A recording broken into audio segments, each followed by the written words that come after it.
I think when you're dating somebody, it's almost like you're trying out for the team, right? You're getting a feel for the players, and if you're not an athlete, just bear with this. But you're getting a feel for the players, you're getting a feel for the coach, you're getting a feel for the system that you're trying out on, and it's both of these parties kind of checking each other out and getting a feel for each other. And then when you make the team, you don't show up to practice and you don't feel like, okay, I got to make sure. There's still a level because you want to impress to get on the starting lineup, but it's a different kind of pressure than trying to make a team. Can I get some witnesses from athletes in the room? Maybe a little bit of tryout pressure there. And I think in a lot of ways that dating can be very similar to that. That as you're dating somebody, you're kind of going through this audition of sorts, right? Where you're feeling each other out. Man, you're going home that night after a date and you're kind of processing with your friends and you're processing in your heart. Right. And then there's this interesting threshold that I don't even know if it's like you ever know when you actually pass it or step over it. But this threshold is like you enter into a relationship. Mm-hmm. And you might at some point say, hey, I want to pursue you as my girlfriend, right? Or boyfriend, whoever's pursuing who. I will say one thing about that. I did want to hit on this because we talked about this weeks ago. That yes, I do think traditionally the man should pursue the woman. But I also will say that there are some cases where sometimes a man needs a kick in the butt. You know what I'm saying? Like sometimes a man needs fire lit under him. And so I would just say this for ladies as well. I did want to touch on this and hit this. That ladies, I don't think that you need to put yourselves in a tower and wait for Prince Charming to climb up the tower. Does that make sense? Yes. Because then I think in some ways, I can get a witness. I think in some ways, if we're not careful, the advice always becomes, well, I need to wait for the man, wait for the man, wait for the man. And sometimes the man needs a little bit of a shove out of the nest, is all I'm trying to say. So I did want to touch on that, and that felt like an appropriate time to do that. Yeah. But nonetheless, there is this threshold that is crossed where all of a sudden, it's like we're not necessarily like dating in the tryout season anymore. It's like I made the team, You can still get cut from the team, right? No relationship, boyfriend, girlfriend is necessarily established, right? I get some witnesses here as well. Once you get a ring on that finger, that's some security, but I'm not going to run down that alleyway just yet. But my point is we get to a point where we get into this dating relationship, this boyfriend-girlfriend terminology. Maybe you change your status on Facebook, whatever it might have been for you, but you cross that threshold, and that's what we want to talk about this morning is how do we now cultivate a healthy dating relationship? How do we keep pursuing each other when the pursuit maybe doesn't seem as critical, if I'm being honest, right? So we want to talk about that a little bit. Again, by no means are we going to write the book on this thing, but it's just Amanda and I going, hey, here's a couple things that we thought would be helpful to talk about. And as always, at the end of this series, we want to create room for Q&A. So if you've got questions, ask them. Write them down. Don't forget them. Because I have found that as we've been doing this series, some of the most important moments have actually come from the questions that have been asked from people and the answers that have been given. Right? Yeah. So stewarding a healthy relationship. What does that mean? What does that look like? I would say number one, and really you could put this on any relationship, right? A work relationship, a ministry relationship, a dating relationship, and that would be communication, right? Communication is so important. And I just like thinking about it this way. Like, I think under communication will hurt, but over communication will work, right? I think sometimes we can actually have this stigma about over communicating, right? We don't want to come across as clingy, and to a degree, you don't, right? There's validity to that. But we also want to make sure we're communicating to the point of like, you would rather over communicate than under communicate. Because when we under communicate, we're creating room for assumption. Yeah. We're creating room for wandering. Yeah. And we want to do a really good job of just communicating to each other. How are things going? Hey, when you said this, it made me feel this way, right? We're still getting to know each other. And really, we got some married couples in the room, right? We got some engaged couples in the room. Show some respect here. That doesn't go away in the process of engagement, and it doesn't go in the process of marriage. In fact, I would say keep over communicating. Yeah. Keep doing it. And so that's what I think is just really, really, really important. Communicate, and this is so important, what each other's needs are. Okay? Sometimes we don't like doing that because we make ourselves vulnerable. We're putting ourselves out there. Yeah. We're going, I have weaknesses, and here are where my needs need to be met. Here's what I need. And I can tell you that this was a critical part in mine and Amanda's dating relationship. Yep. I would say that we got to a point where a lot of our fights hinged on whether, and we will get to it, clean fighting in a second here, so don't worry. Get the popcorn ready. But a lot of our fights stemmed from Amanda assuming that I needed to know what her needs were. Yeah. And then me going, I know I have my prophetic moments, but I'm not that prophetic. I need you to tell me what you need in certain moments. Yes. And that was really, I mean, do you want to say anything about that? Because I know that wasn't easy necessarily for you. Like, what was your journey like in that process of learning how to communicate what your needs were? Luke obviously isn't a mind reader, and so I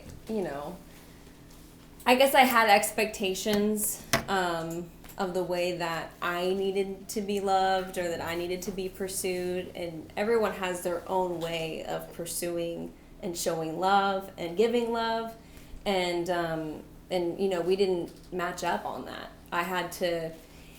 It was very hard for me to express a need, and the Lord took me on a healing journey surrounding that, because there was a lot of shame surrounding expressing my needs or asking what I needed to feel loved or pursued or what have you.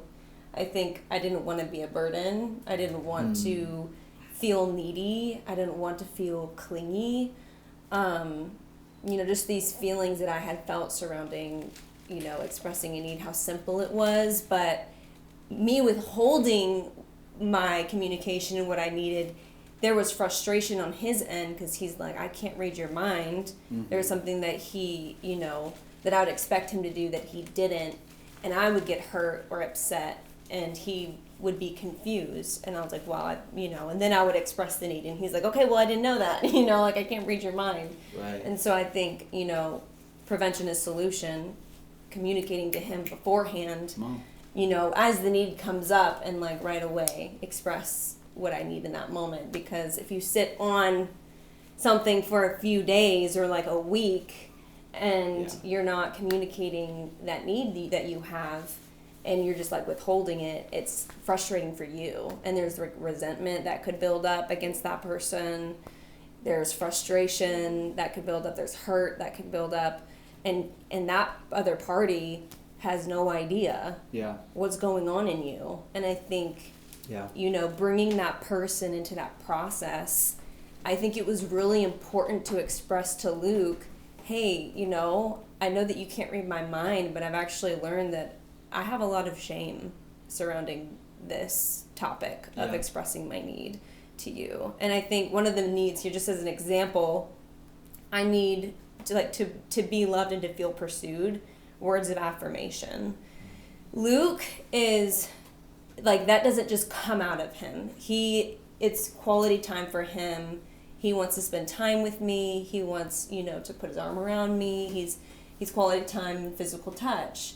But for me, when he's not expressing to me his love, if he's not expressing to me how he feels about me or giving me words of affirmation, it leaves my love tank empty, and so anyways, just kind of bringing him into that process, because if I don't, then he has no idea what's going on, right? And I think that bringing him in, it helps the relationship grow evenly, because if it's just so imbalanced if you're withholding from your partner and he has no idea what's going on, and there's no way for him to read my mind. I have to talk to him, even if it does feel shameful, even if it does feel like I don't want to let him in on that, because like he might, whatever he might think of me, I think that vulnerability piece is very important, very early on. So what you're touching on is trust, right? Like these are the ways that you build and cultivate trust between two people. You have trust doesn't just come naturally, right? Trust isn't just going to be like, okay, here's my book of trust, read it, and then I'll trust you with everything. Trust is built on experience, right? Trust is built on putting yourself out there and giving that person the opportunity. And I had learned, because this was something that was really hard for Amanda to express her needs, I had learned that when she expressed her needs, to get over myself, ultimately. To get over, this is touchy-feely for me. Okay, I got to get over it. I have to get over my own comforts to comfort you. Yeah. That's a good word right there. Get over your comfort to comfort somebody else, right? Yeah. Your own comfortability, your own... Because comfortability, if we're not careful, leads to complacency. Yeah. And complacency in so many ways leads to death. Because something's just sitting there, right? It's not growing. Yeah, it can't grow in that point. And so, I think you make a really good point. And so, if you're wondering, well, Amanda, how did you get past that? I think I had to lean into trust, right? Mm-hmm. I had to give Luke in these moments opportunities that I could trust him, that I could be honest with him, that I could make myself vulnerable with him. In the very beginning when it was really raw, I couldn't express my need without crying because of how shameful I felt. And then over time, as I continue to push past that barrier and that resistance, the more that it was a discipline for me. It was something that I had to practice. But the more I practiced and the more that I disciplined myself, and also weighing what's fair expectation, because I feel like we could sometimes have these unfair expectations on a partner. Yeah. So just use wisdom and use discernment when it comes to a need of okay, is this something that I just flippantly want, or is it something that I actually need for our relationship to grow in a healthy way? And so I think, weighing the importance of that need. And for me, it was something that I absolutely needed to function in a relationship. And so I think that, just letting you in on that and practicing that on a consistent basis, whenever it did come up, I got less and less emotional about it, and it became more of a normal thing. And I think that requires... we've said it before, but it's just a continuous word. That requires discernment, but it also requires counsel. Mm-hmm. Because in this scenario, right, Amanda just said, how do we learn, how do we discern what a fair expectation is and what an unfair expectation is? And it's what if I went, you want words of affirmation, you're expecting too much of me, right? I would need to seek counsel from other people, right? People that are my good friends, people that are maybe have been married. Matt and Jordan were big on that for us. I mean, they were game changers for us in that. I talked about that last week, but how their counsel, being objective, they would hear what Amanda would say, they would hear what I would say, and they weren't afraid to go, well, Luke, here's where you're wrong, but Amanda, here's where you're wrong, and you guys both need to get over this and do this better. Mm-hmm. What are you going to do at that point? You're going to argue with the people that are counseling you? Because if that's the case, that's a red flag. That's dude, if you can never receive correction from anybody, you got to check yourself before you wreck yourself in that instance, For example, I just want to give another example. Compliments. So compliments are big for me. So when I dress up, put my makeup on, do my hair, and I see him, and he's like, you look nice. I'm like, nice? You know what I mean? Nice? Really? And so that doesn't come, you look gorgeous. It's not, oh, wow, wow. And it that wasn't being that said, reaction. I think also we work with each other, right? Yeah. So there were times where I would try really hard to give Amanda words of affirmation, and then there would be a little bit of a critique of and I'm like, well, can you work with me a little bit? That's true. That's true. Yeah. And that's honestly it went from nice to you look good to you look pretty to you look out of this world. That's right. So it's definitely a journey. That's part of the joy, though. Truly the joy. Good, bad, and ugly, right? We said about this actually the very first week when we're talking about getting a vision for dating. This guitar, right? It plays with the right amount of tension on its strings. And I think if it has no tension, it's like spaghetti noodles on that thing, right? If it has too much tension, it's going to break, right? Those chords the strings are going to break open, right? Jackson has seen me tuning a guitar. It's not pretty. It's video evidence of it breaking on my face. It's not fun. Should ask him to see that after. It's a great video. So what's my point? Tension is not a bad thing. I really want to hit this because, and we're almost even jumping into clean fighting, but tension is not a bad thing because it's two people expressing where they're coming from and learning how to find resolution in that. So before we get too far ahead of ourselves, we will come back to that.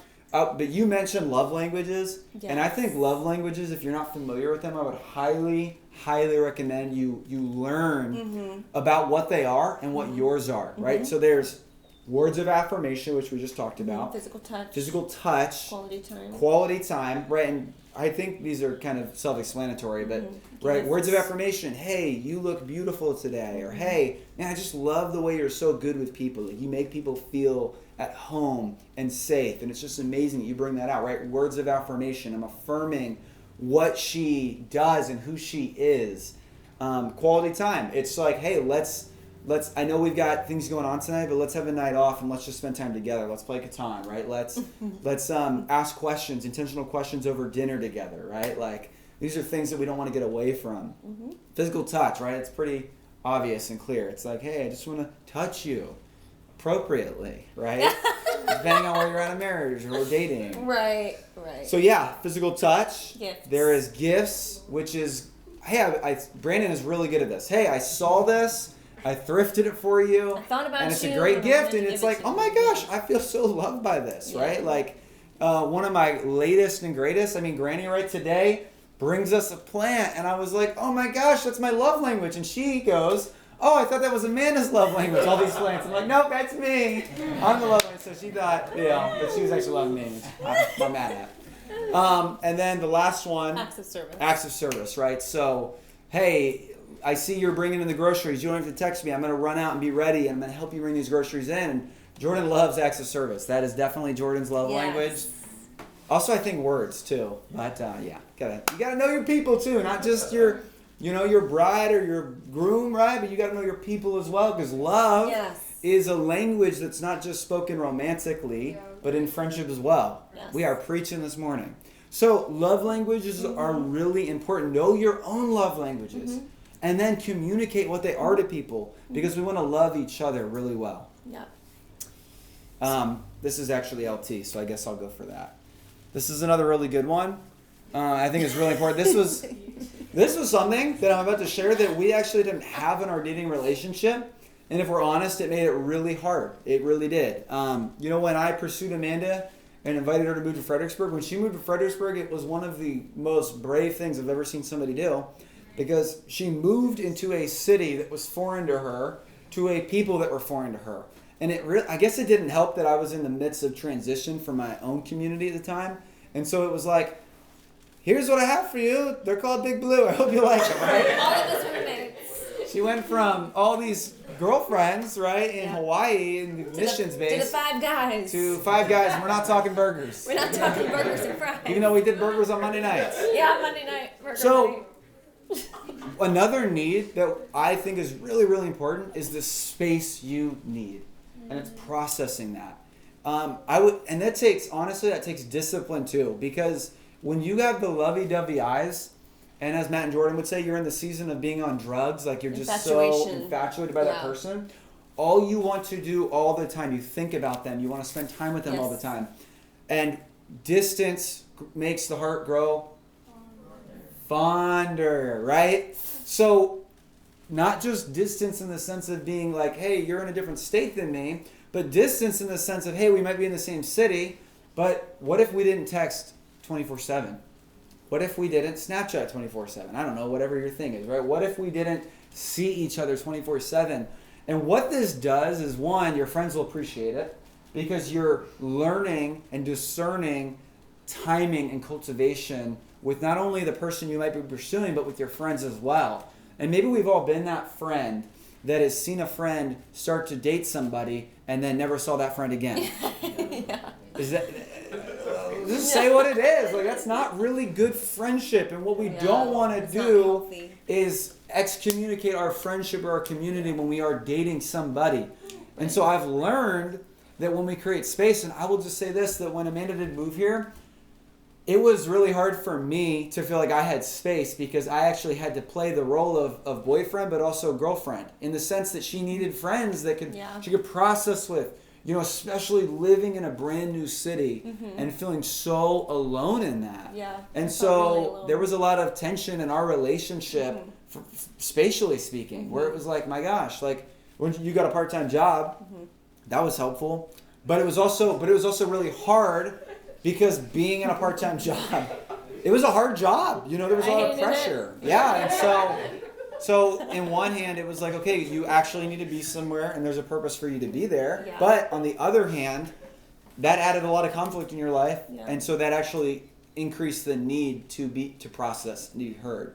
And so that would actually create a lot of moments where Amanda would even spend time with me, the guys at Big Blue for the most part, and then we'd go home, but then would call me, and I'd be like, gosh, and I'm just being honest. No, I'm just being honest. Like, that's true, yeah. so talking on the phone, it was like talking through those things.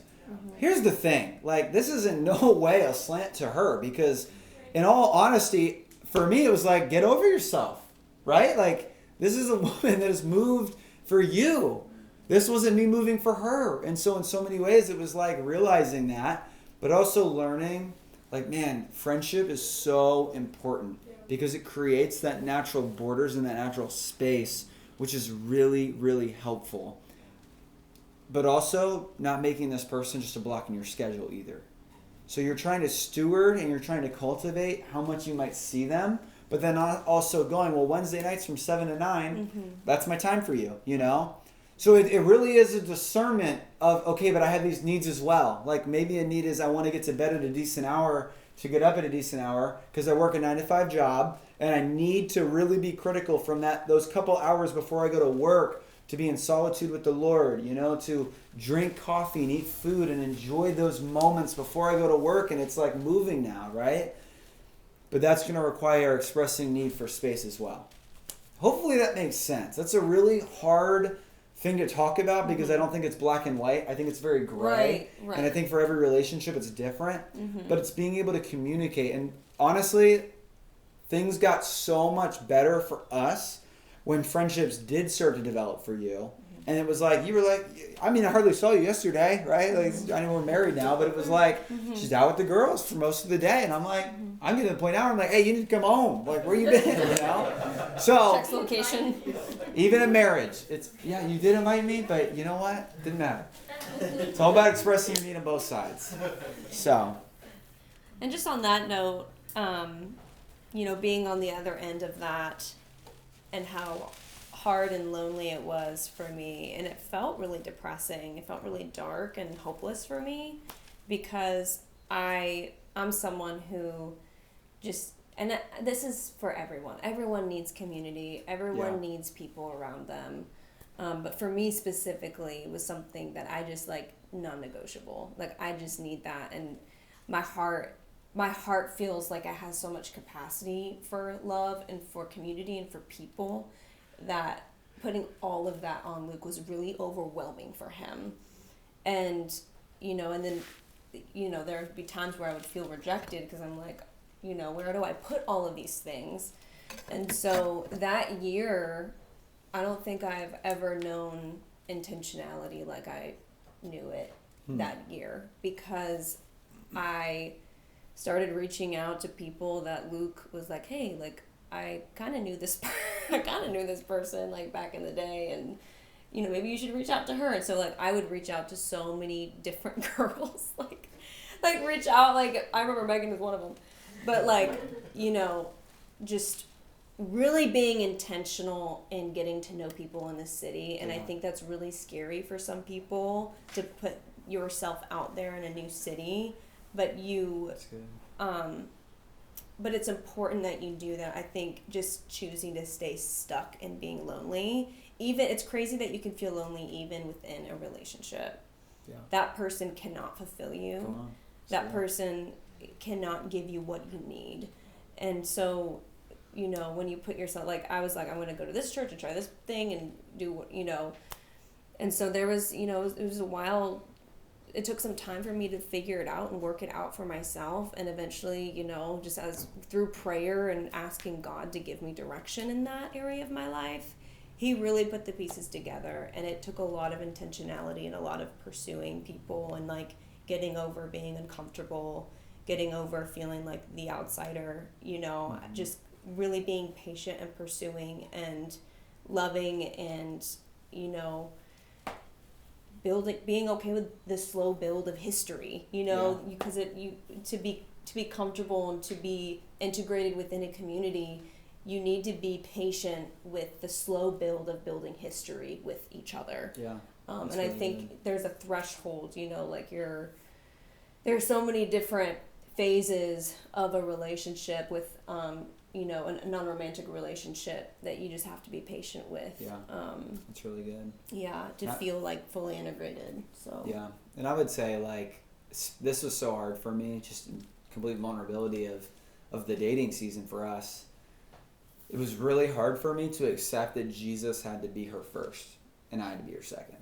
I'm just being honest. Like conceptually, I understood that in my mind, but affectionately in my heart, I had like such a resistance to that, even though I would preach it and teach it and disciple it. And I remember just this real like wrestle in my heart of like, I want to be your first. And as our love matured truly and grew, I got that. It's interesting how that changed, because now I'm like, thank God that he's my first and he's your first.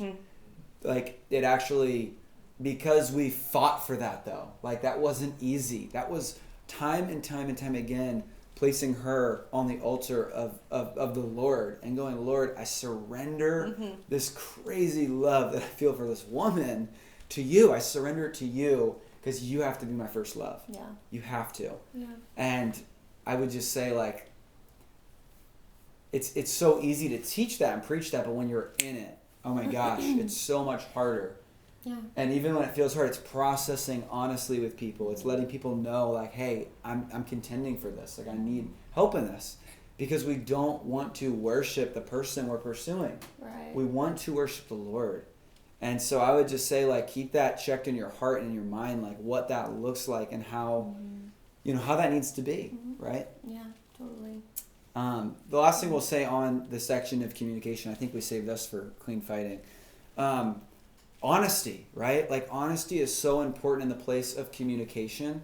And what are we talking about in honesty? One, we're not talking about allowing passivity to exist in any way, shape, or form. Don't let passivity exist in your mind. Don't let passivity exist in your nonverbal actions or your actions. Don't let passivity exist in the words you speak, right? Jesus said, not that what goes into a man will defile him, but what comes out of him. The words we speak, the things we say to people, that defiles our heart is what Christ is talking about. And so, you know, you're in a continued evaluation as you're dating this person. A continued evaluation. You are discerning how things are going, you know, what you're working through, what core values you share, right? Outside of faith, what are the other values that you share in the process of discerning how this person is or is not the one for your life, right?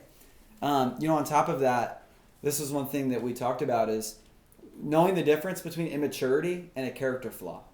Okay? That's really, really important. So, in other words, immaturity and rebellion. Like, are you just spiritually immature? Is this person just growing in their maturity? Or is there rebellion in their life?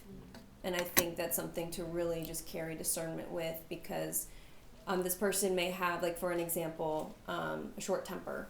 Yeah. You know, they struggle with the short temper. They, you know, can raise their voice, and then, you know, I'm so sorry, I didn't mean to do that. I shouldn't have done that. Or is it raising your voice and throwing something? You know what I mean? And having this uncontrollable rage. I think there's a huge difference between the two.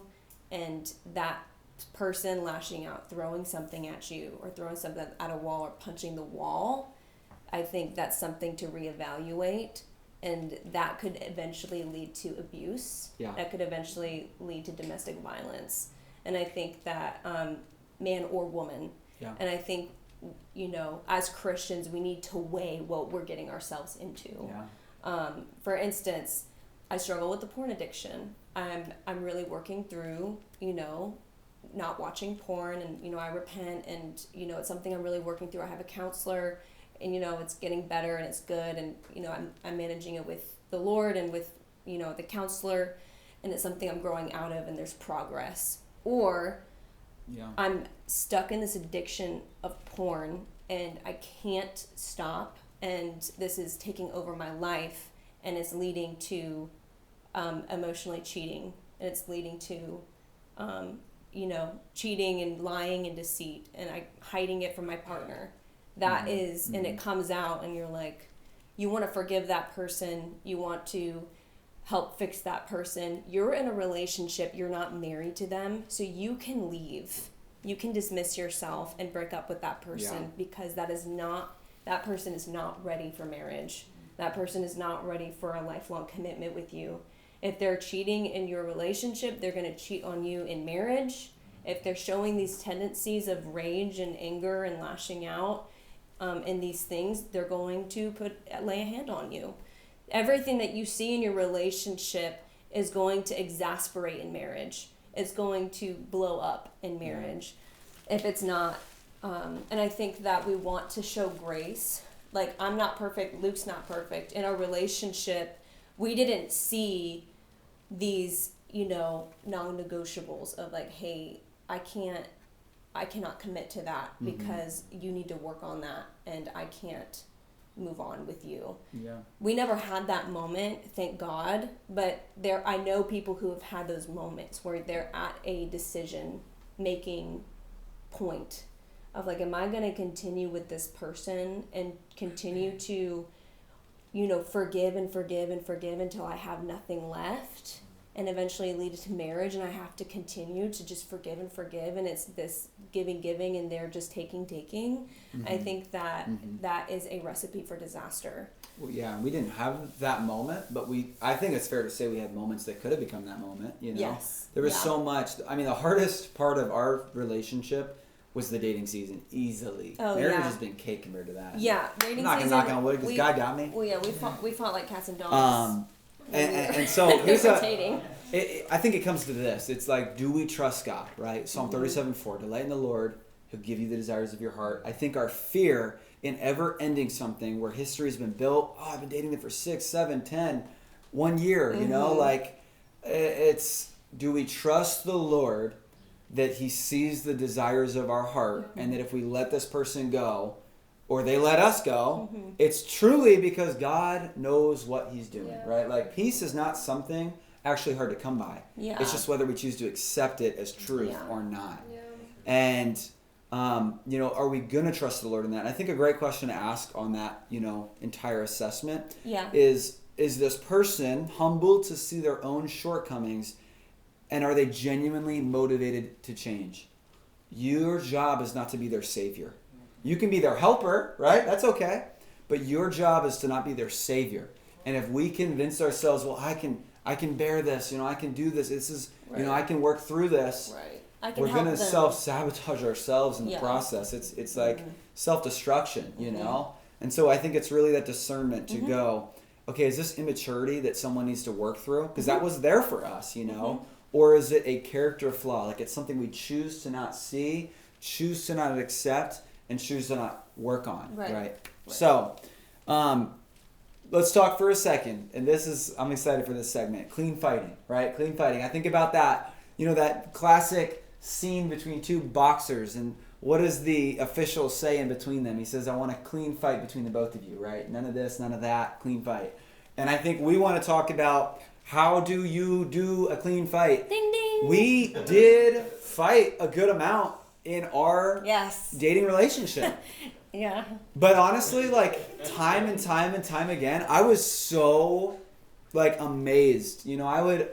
One thing that really encouraged me. We have very similar personalities. I was amazed in our ability to fight for each other in the midst of clean fighting, right? Yeah.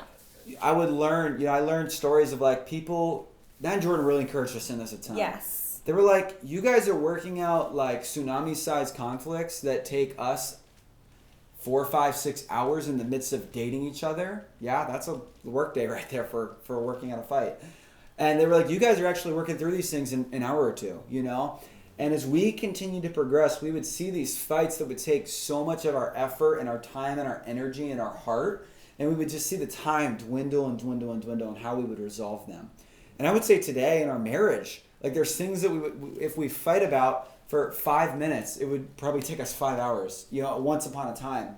So what does it mean to actually clean fight? And I've already said this, right? Like, tension's not a bad thing. Yeah. Conflict's not a bad thing. Conflict is two people that see things differently, and they're actually having conflict because they're trying to figure out how to work through that. And I wish that we would do better in the Christian communities and in Christian circles and in Christian cultures with conflict. We're so quick to push abort. It's like, you could still save the plane from the destruction that it's about to hit. Like, you just got to pull up on the mountain, from it hitting the mountain. But we're like, nope, abort. We're fighting. There's conflict. We don't have to do that so quickly. So what does it look like to clean fight, right? I would say, for one, express yourself to decompress. Express to decompress, not to make a mess. Come on, Lance the Rapper up in here, baby. Express to decompress, not to make a mess, right? I'm not saying these things. I'm not expressing these things to make a mess. I'm not expressing these things to hurt you. I'm expressing my heart to be understood. Yeah, to be understood and to work through the conflict so that we can understand each other better. And there's times where we have to, in the midst of fighting, just say, hey, I feel like what you're saying right now is like you're throwing the kitchen sink at me to hurt me, not to help me understand you in this moment. So it's that discernment, right? Our role, like, no cursing, period. No cursing, period. Like, whenever we've gotten in a fight and one curse word's come out, we're like, hey! We're like, not another one. The reason for that is, again, it's like, man, what's coming out of my mouth and what's the intention of it? And can I not calmly, and that's hard in fighting, with composure, can I not express the truth of what I'm trying to say without throwing in a curse word? No yelling or raising your voice. It doesn't matter how passionate you feel about the expression of truth you're trying to communicate to that person. We do that a lot, right? Especially in our fighting. It's like, hey, you need to bring it down right now. And it's daggone it. It's so frustrating when that person says that. Because are you going to argue against them? Or are you just going to accept, okay? And for me, it's those moments of critical humility where we've been in the midst of a fight. And if Amanda says, you need to bring it down here. Because I'm going, okay, I can actually do that and model that and be an example to that. So that if she does that, I actually have a right to go, hey, I'm doing it. You need to keep it here with me then, So those are two big things that I would highly recommend. We would highly recommend. Don't curse and don't yell at each other, no matter how intense, how passionate. And honestly, in the midst of that, that's still something that we're working on in our marriage, right? Like, it's still something that we are trying to overcome at times in the heat of the moment to have perspective. Passion under control. Because people are like, but I'm just really passionate. But you can keep it controlled. You can keep it composed. Right. And, your family background and your culture of your family is not an excuse. Come on. It's just not, It's like, where I come from. I'm just... That was our story. She's like, well, I come from this Filipino family. Yeah, I'm like, we all talk like this. And I said, well, we won in Christ, baby. Yeah. We won in Christ. We're in a new kingdom. So anyways, I think that's with new standards, right? I think another thing is being cognizant of body language. Throwing hands. I really had to work on eye rolls. Just the quick sigh and the eye roll. Like, it's just disrespectful. And he just, he would never roll, he doesn't roll his eyes, but, he has his other body languages, like pointing a finger or like going like that or going like that. The face palm, like he does this face palm, I roll my eyes. So I think, just being cognizant of body language, because at the end of the day, you respect this person. You love this person. You want to work it out with that person. That's the intention. The intention is not to fight. The intention is to work it out. Yeah. And I think that when you exasperate the situation by, like you said, yelling, cursing, throwing hands, rolling eyes, like, it can really add fuel to the fire. And your goal together is to work together to kind of put the fire out. Yeah.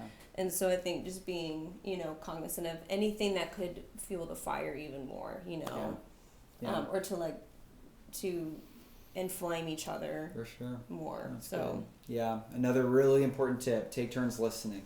Take turns listening to each other. We have this rule. The talking object. I'm gonna get there. We actually had a talking object. Of like, she does this a lot. It's my turn to say something, and she just. I'm gonna try to tell a story, and she's like, "And this happened," and I'm like, Yeah, right. We need it now. It's the water bottle. So, listen to each other. We have this rule, and it's if, say, Amanda brings up a conflict, I can't actually immediately defend myself or share my perspective. Our rule is you brought it up, so I have to listen. And after I'm done listening, and you're done sharing, then I get to respond, and then you can't interrupt me. And we're big on that. Don't interrupt me. Well, no interruptions. after you listen, then you respond to me and say, "I'm sorry, I didn't." You own it. This is a hard one. You own it. You apologize, and then you share your side. Because I'm like, I need that resolved. Too. Yeah, and I think with all of this, like you're in all of this conflict. It's okay. How can I be an example of my character right now? To you in the midst of conflict, because then I'm earning that respect, right? Right. Me listening to you makes you want to listen to me, yes. right? And so I think that is really good. We did get to a point in our dating relationship where we did need a talking object. It's true. The rumors are true. Sometimes it's really, really hard to feel like you're not getting your turn in talking or feeling like you're listening all the time. And so we would literally grab a physical object and be like, while I have this thing in my hand, I'm talking. With Matt and Jordan, we would even do that. Matt and Jordan gave us the tip, and it was really helpful. In fact, I remember one of our worst conflicts on the beaches of Normandy. Just kidding, it was Wilmington, but it felt like Normandy. And just really intense conflict. And we just had to get to the point where we brought out I think I took my hat off, and I was like, here it is, you know what I mean? And actually going back and forth and sharing an object. We had to get to that point to actually shut up and listen to each other. And I'm not ashamed of that. Like, that actually got us through a lot of fights and a lot of conflict. And, I think we kind of laugh at it and dismiss it because it kind of feels childish. Or stupid. But sometimes you get to the point of these conflicts and you are being childish. Yeah. And so, Peter would say, when I was a child, I talked like a child, I did these things. Well, sometimes you need to be disciplined like a child. Mm-hmm. And it's not this it's really easy to point the finger and laugh and be like, I'd never do that, until you get in the midst of a conflict and you're like, I need to grab, this is a talking object, right? You'll grab anything in that moment. And so, but again, the point, and I love what you're saying, it's like, it's not about picking each other apart. It's about understanding each other. Again, it's about expressing our needs to each other. And the last thing I'll say, and this is the hardest thing in the midst of conflict. Oh, it's so hard. The devil is so present in the midst of your conflict because he's thinking, however I can get them apart from each other. Let what God brings together, let no man tear apart. The devil's like, challenge accepted. Yeah. And I would say this, in the midst of the storm, in the eye of the storm, you never want to pray. Nothing in you wants to pray, but I would say that is all the more reason to actually pray. There have been moments in our conflict where Amanda has been enemy number one. Like, I love her, but in the midst of that conflict, in the midst of that fighting, and vice versa, it's like, I despise you. I cannot stand you. And it's going, wait a second, like, that's not of God, and that's not of me. That's not my heart for you. And so many times, even in our marriage, it's me. I actually grab her and I bring her close, and it's so hard, guys. But I go, Lord, I love my wife, and I thank you for my wife. And I just start praying why I'm thankful for her. And man, I'm telling you what, it is so supernatural how God will move in those moments. It will soften you. Yeah.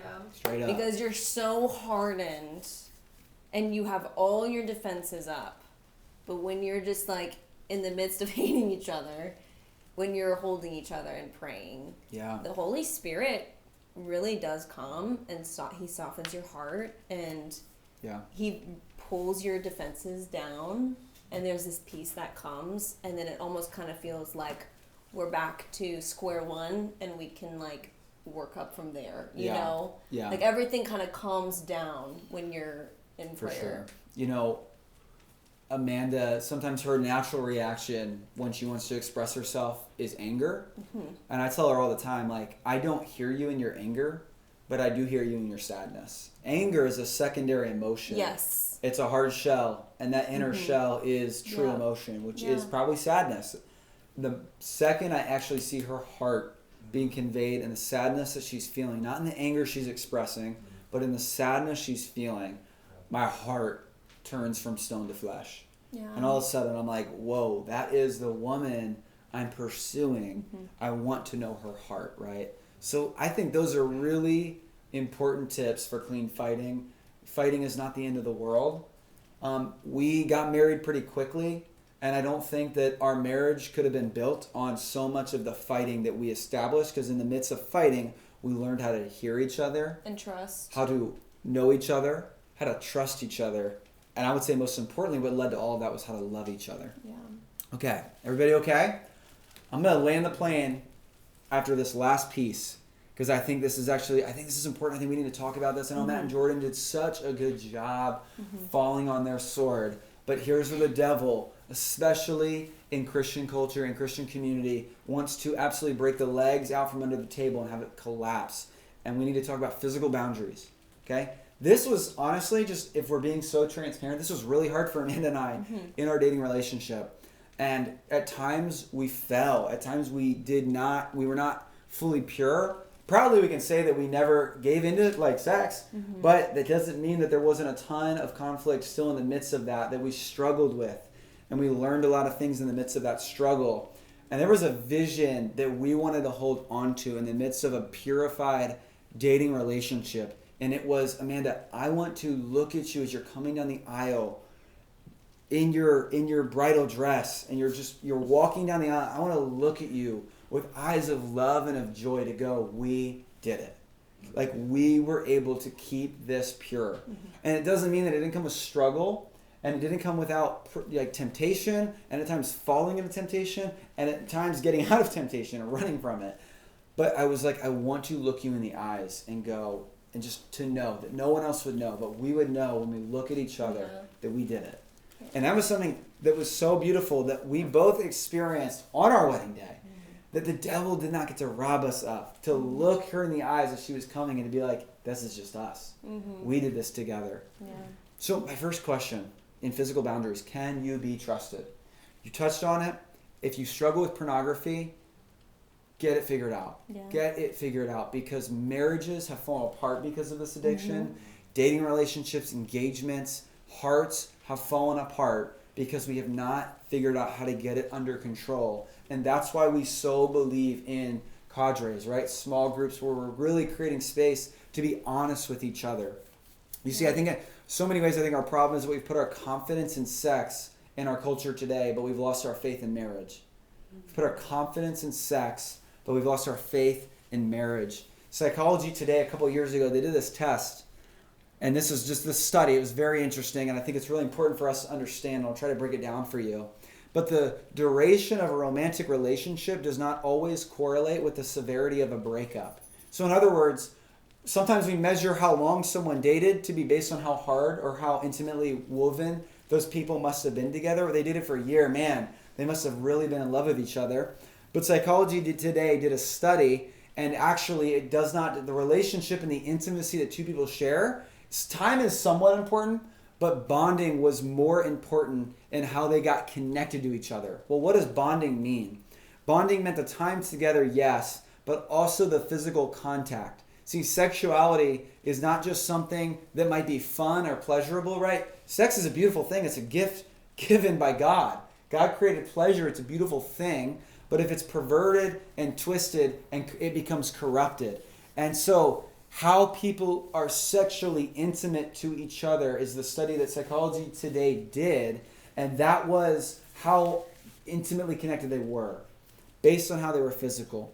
Well, what would happen is that when couples would date for a long time and were sexually connected and intimately connected to each other, their physical contact with their partner would create that intimacy and that bonding through the neurotransmitter dopamine. Right? This is a little over my pay grade, a little over my head, but it's in your brain.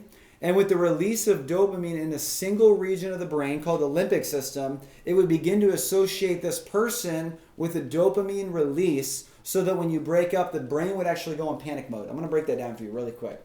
What does that mean? It means that your brain was becoming dependent on happiness from the dependency that you felt upon that person. But not just that person, but the sexual pleasure that you desired from that person. It means that all of a sudden, the person you were pursuing was actually more of an object than a person that you were pursuing to get to know better. And so all of a sudden, and I've had a relationship or two like this, and maybe you resonate. You no longer pursue the heart of that person, but the body of that person. And what is happening is that the vision that you share with them, intimacy surpasses sex. There's such a greater love you can feel for somebody than just a physical pleasure that you can have for them and with them. And so because people would become so dependent on that physical touch and on that sexual relationship, if and when the relationship broke up, they went into panic mode. And so they would start to experience nausea, tears, anxiety, depression, intense depression to the point of suicidal thoughts.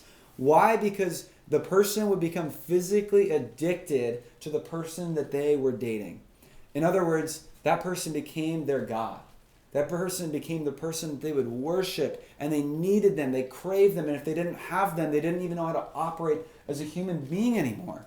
So I'm saying physical boundaries are important spiritually, and I want to break this down. I want you to understand the theology of sex really quickly. The theology of sex is that man and woman become one. Jesus Christ said in John 17:3, the word know, he says, this is eternal life. Eternal life, think about that.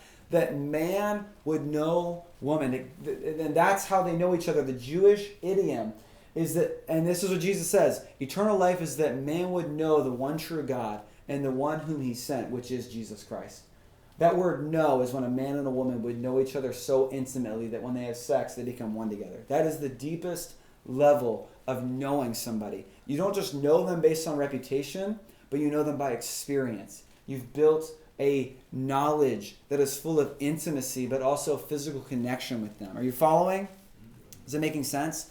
So when on that wedding day, when these two that are becoming one are sharing sacred vows with each other, there's vows. They're saying, I'm committing myself to you, and all of the congregants that are, all the witnesses that are there are, that's why if it's a biblical wedding, a lot of times the person that are marrying the two people will go, all of you are witnesses to this. You are the ones to hold them accountable to their faithful marriage with each other.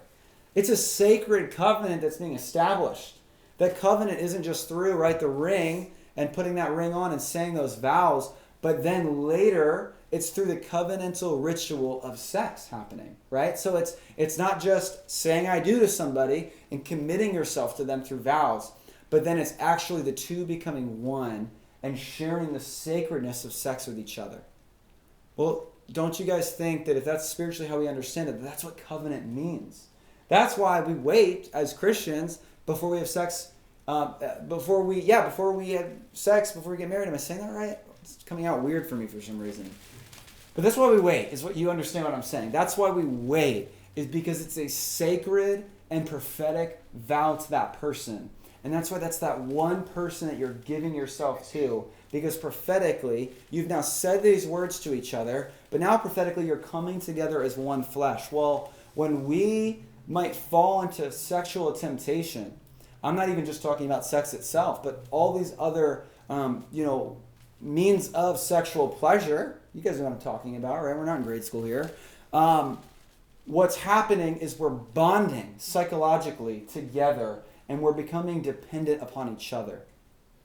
Sexual pleasure is a gift from God, but it's made between the covenant of marriage. You get what I'm saying? And so I think it's really important that we are so careful on how we do that in the dating relationship. Because we do live in a culture where it is so prevalent to depend on sexual pleasure for the continuation of a relationship. So many people today in this day would believe you have to live with each other before you can be married to each other. How do you know you truly work out? You need to have sex with each other before you marry each other. What if they're not good in the bed, right? This is actually common knowledge and believed truth. It's not even just, well, this is my opinion. The day and age we're headed in, it's becoming more and more and more of a reality. Sometimes I watch these reality TV shows, and every time I've yet to see it. When someone, and I'm always surprised, it's kind of cool, but someone's like, yeah, I'm a virgin. I've been waiting for, so-and-so. There's two reactions. It's shock and it's mockery. It's shock and it's mockery, which is actually so astounding to me. Because and the shock is legitimate. It's like, I can't believe, like, what's wrong with you? The life of Christianity, it's set apart. We're called to live set apart lives. We live in a sexualized culture. Yeah. The hookup culture has become so normal. And the war is on. It's against us for a life of purity. You know, I said this a couple weeks ago. I want to say it one more time, but the hyper-sexualized culture we live in, it makes the Christian vision of sexuality and relationships seem naive, unreasonable, and impossible. But all the more, we have to come back to Jesus. We have to come back to him again and again and again. And what are some ways that we can create boundaries, right? Like, yeah, it's pray, it's stay connected to God, but it's also the flesh is weak. Spirit's willing, but the flesh is weak. So here's what I'd say. Being very careful with the late night. I would say, yeah, Mom did always say nothing good happens after midnight. That's a common phrase and expression. But I would also say when it gets dark, be careful, you know? Because there's something about the physical darkness that we get comfortable, and it gets so easy to start leaning and leaning and leaning, right? Be very aware of your body position. I mean, how many times, like, when you start to lay down, you're cuddling, and it feels good to cuddle, and it's a slippery slope, and one thing leads to the next. I would say be very careful with making out and being handsy, letting your hands kind of wander, right? These things are natural. Like, it's natural, right? As Matt said last week, back rubs lead to front rubs, right? There's a natural tendencies. And I would also say be careful of how much time you spend together on a date. You said this, it was so good 2 weeks ago, but when we date somebody, let's be intentional how we date them. Like, sometimes a good-bye is really good, right? It's not just a good bye, it's good that it's a bye, right? I just came up with that. Maybe that's too cheesy. Put it in the Dr. Seuss book. But it's really good to go, you know what, it's been beautiful, it's been romantic, I'll see you tomorrow, you know, or I'll see you Sunday, whatever, right? Like, it's the timing.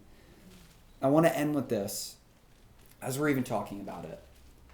I really believe this. I think the only way that we can survive in this entire relationship series, the only way that we could steward our singleness well as a gift, the only way that we can have a vision for dating and know in a sexualized culture what are our pure motives, the only way that we can steward a healthy dating relationship and work through conflict, it was only by the grace of God that we endured the dating season.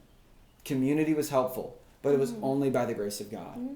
The only way we can steward a healthy marriage, healthy family upbringings, is through Jesus. It's only through him. He has to be everything at the end of the day. He has to be our first love. If Jesus is your first love, you will survive a breakup.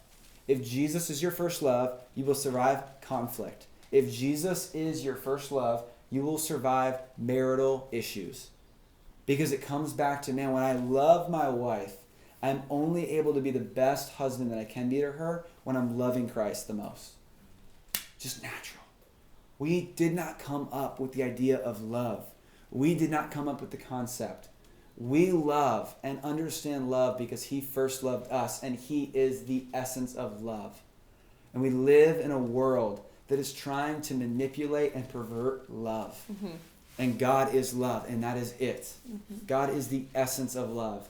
And if you want to be a good friend, love God. Yeah. And if you want to be a good brother, a good sister, a good mother, a good father, a good husband, a good wife, a good pursuer of a dating relationship, love God. We love because he first loved us. Mm-hmm. Amen.